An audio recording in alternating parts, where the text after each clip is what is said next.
Sosok Amin, pria dari Kalimantan Selatan yang ngaku punya tabungan hingga 500 triliun rupiah. Jagat media sosial kini kembali heboh. Kali ini media sosial kembali dihebohkan usai ada seorang pria yang mengaku memiliki tabungan hingga 500 triliun rupiah. Pria tersebut mengaku bernama Amin dari Kalimantan Selatan.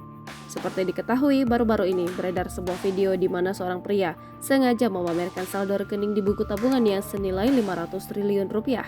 Benarkah keterangannya dan apa motifnya? Dalam video yang beredar, Amin menunjukkan saldo dalam buku tabungannya yang tertera angka 500 miliar 25 juta 5.500 rupiah dari sebelumnya 249 miliar 683 juta 680 ribu rupiah dan 1 miliar 33 juta 33.680 rupiah dan terakhir 33.680 rupiah. Dalam video tersebut, Amin juga mengajak siapapun untuk bertemu termasuk Presiden Joko Widodo. Bahkan Amin menegaskan uang dalam tabungannya telah diketahui dan disahkan oleh pemerintah daerah setempat. Amin kemudian memperkenalkan dirinya sebagai Dr. Randus Haji Muhammad Amin selaku Presiden Direktur Bertuah Antek Indonesia Asia Dunia. Setelah video ini viral dan beredar luas, wartawan Banjarmasin Post menelusuri dan berkesempatan berbincang langsung dengan Muhammad Amin.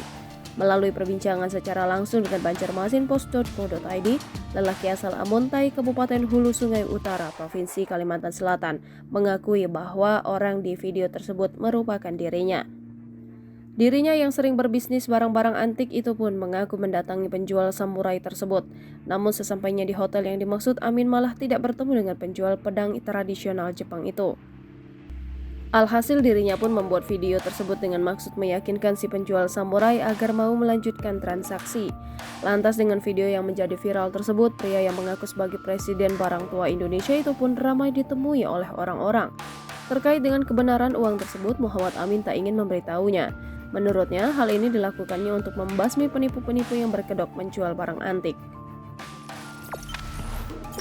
Jangan lupa subscribe, share, komen, dan like ya.